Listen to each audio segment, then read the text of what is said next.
So it looks like Trump just admitted that he lied during his campaign to all of his followers who don't understand economics or inflation. He just told Time magazine that he can't actually bring down the price of groceries because that's hard to. It was basically a outcry to consumers that he would bring down the price of groceries, of gasoline, that he would bring down the price of travel and vacations and all of these things, that he was going to make sure that the price of all of these things was going to come down. Coming to you from my COVID isolation with a second round of FAFO towards Trump's tariffs. So about a month ago, I made a video showing that the price of my subscribe and save items with Amazon, I know, I need to stop using Amazon, but for now, I'm using it, that they had already started going up. Because if anyone has been paying attention to pricing of goods in the United States, since Trump was elected president, a lot of different manufacturers have started raising their prices in advance of the proposed tariffs. What happened to don't obey in advance? Well, corporations don't give a shit. So I noticed at that time that a lot of the foreign products that I get through Amazon had been raised up, let's say between 5 and 10%. And someone also mentioned how even the toilet paper that I was subscribed to, which is made in the United States, has gone up because other manufacturers are going to take advantage of this and make more money through inflation. Well, let's take a look at how much things skyrocketed this time around. All right, so what do we got? So coming up first is my daily probiotic. Now, this is made both in the United States and in Denmark, so I'm not really sure if this is where this specific probiotic is manufactured. 16% increase. That's a lot. Then Seventh Generation, which is made in my old home state of Vermont, has gone up 24%. That's astronomical. That is absurd. And then we've got Viva paper towels way down at the bottom. Those guys are supposedly made in Australia, which surprised me. I didn't think that they were imported. But those have now gone up 19%. So I decided, maybe I should price shop. And in price shopping, I found that Costco also increased the prices, Walmart increased them, Target increased them, BJ's increased them. I could not get any of these products cheaper, even with a subscribe and save deal. So the man's not even in office yet, and the prices are getting jacked up. And I'm sure his supporters will say, oh, but that happened under Biden. Well, just wait, because this is just the beginning. FAFO to all of us. Merry Christmas. Hey guys, how you all doing? Welcome back again to another episode. Thank you so much for clicking on this video. So guys, in today's episode, we are going to be checking out this. Oh, we're probably going to have a few of these. In an interview with Times Magazine, after Donald Trump had been selected as Times Person of the Year, he acknowledged that the likelihood of him bringing prices down was very low, that once they're up, it's hard to bring them down again. Even by his own admittance, his campaign was basically a outcry to consumers that he would bring down the price of groceries, of gasoline, that he would bring down the price of travel and vacations and all of these things, that he was going to make sure that the price of all of these things was going to come down. And now, both in the Times Magazine interview as well as an NBC interview on Meet the Press, he's admitting that he can't guarantee any of those things. So the fuck around and find out. It's real. So today, the Premier of Ontario, Doug Ford, announced that if Donald Trump follows through on his tariffs against Canadian goods starting January the 20th, that Ontario, the Ontario government, will be cutting off the power supply to the neighboring states of Ontario, which means New York, Michigan, Minnesota. I think there might be one other one that does border Ontario, but I can't recall. So, yeah, means your power bills are going to go up. So not only are you going to be paying higher prices for groceries, gas, all everyday products that you need, now it's going to cost you more money to heat your home, use your lights. Yeah, that's what's going to happen. So I feel badly for the people that voted Democrat. I seriously do. But for those that voted for Trump, once again, you've made your bed, you're going to have to lay in it now. And you've got 4 years of this. But that's only if he gets in office. And I still have my doubts. Guys, but I think before this election, I believe that a lot of the MAGAs actually knew that all these things that are happening now, they knew that it was going to happen, right? Because this is not the first time that Trump has been in the White House, and probably a lot of people might have seen how he ruled in the first time that he was the president, and people still went ahead to cast their vote. People still went ahead to support him. People forgot all of that he did. They forgot it in the past, and they just took their decisions, right? And he said that the price of grocery shopping was going to come down, and what we are seeing now is a different thing.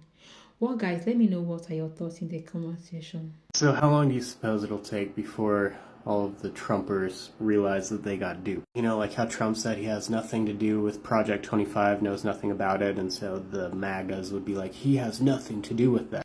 And now suddenly Republicans have power in all three branches. They have the White House, they have Congress, they have the Supreme Court. So they have every means of making that happen right now. How long do you think it takes them to realize that most of what he said in his campaign was just a fucking lie to make them feel better about voting for him? Because his core base wants all that shit. They want all the awful shit that Trump's going to do, but I would guess that 2/3 of the people don't know shit about politics and they're just voting for him because of the rhetoric and lies. Like, how long does it take for those people to regret what they did and realize that they weren't listening to us and they should have? I'm giving it till year 3. I think by the 3rd year of his presidency, you'll start to see that. Hopefully before the midterms, though.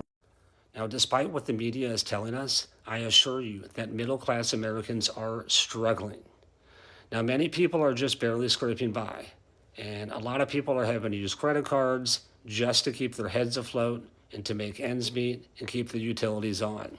And again, the media is not telling us that. Now, it is becoming very evident that Donald Trump is about to inherit a disastrous economy. And there's something called the yield curve. And the yield curve just became uninverted. And every time this has happened historically, it is followed by a very bad recession. Now, I want to take a step back in time for a moment and take a look at Ronald Reagan. Now, Ronald Reagan inherited an economy very much like the one that Trump is about to inherit. And it took Reagan about 2 years to get the economy up and going again. And I think Trump is going to find himself in a very similar boat. Now, in order to get out of this recession, we first have to acknowledge it. And I hope Trump's advisors are telling him that. Now, the stock market and the real estate market, they are both in a serious bubble. And this bubble, I do believe, is greater than the bubble that we saw with the dot-com era in the early 2000s. And I also think it's even bigger than the 2008 recession. Now, Trump has got to come out ahead of the curve and immediately tell the American people what's really going on with our economy. And if he doesn't, the media is going to beat him to it and tell him their own version.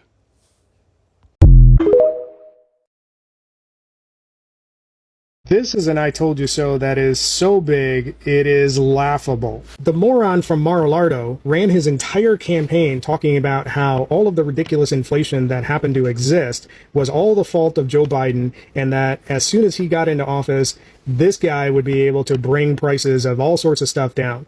And what's interesting about all of that, one, it wasn't based in reality, but the other part that should have given you a clue that this was completely impossible was that this guy was acting like he had discovered the word groceries as if it was something new and never spoken of before.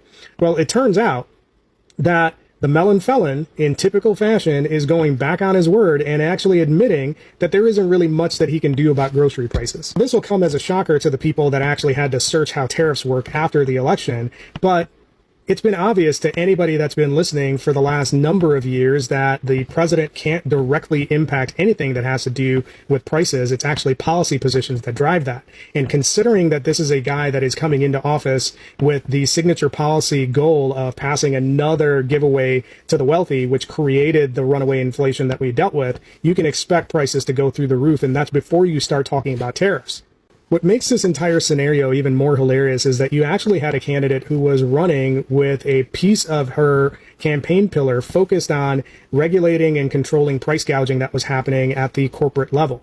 And in fact, that price gouging tendency or habit by corporate America was actually backed up by a number of studies that indicated that a lot of the inflation that we saw was driven by corporate greed. I'm sure we're all surprised that the crowd that reads at a third grade level and always screams, do your research, but can't figure out how to Google, fell for another set of lies from their fat orange god. Now, they're going to enjoy the find out phase of what's going to happen. And as usual, we told you so. Guys, I actually saw a video where Trump was saying that he was going to bring the price of grocery shopping down, and what he's saying now is a different thing, right? Like, people are really so disappointed. But guys, in my own opinion, I think we should just wait to see what is going to happen the moment he's being sworn in. Let's see if he's going to do some of these things that he promised, because people are really complaining bitterly how prices of grocery shopping has rise ×2 of, like, they never expected it a lot. And this is the same reason that makes a lot of people to actually support him. It was because of this that makes people to vote for him, because if you watch some interview when they were interviewing people, asking them why they were choosing Trump over Kamala, they said that is because of the economical situation, that they want the prices of things, to fall down. And what they are saying now is not what they were told from the onset, from the beginning. So people are really disappointed. People are so bitter, like, because some of them are saying that they were lied to, they were deceived. But guys, let's wait and see what is going to happen, right? Let's just hope that he will do some of these things that he said he was going to do. Nevertheless, he might do it, right? But with the way things are going now, considering the project 2025, so many things, a lot of them, like, a lot of things are just there. That was why they told the MAGAs. So this is the reason why they educate some MAGAs, not to go ahead with their decisions, but they blatantly refuse, and they did what they have to do. And this is where we are right now. Well, guys, let me know what are your thoughts in the comment section. What do you think about this video? Let me know your point of view in the comment section. Let's keep that conversation going, okay? Don't forget to give this video a thumbs up. Thank you all for watching, guys, and hope to see you all in my next episode. Bye.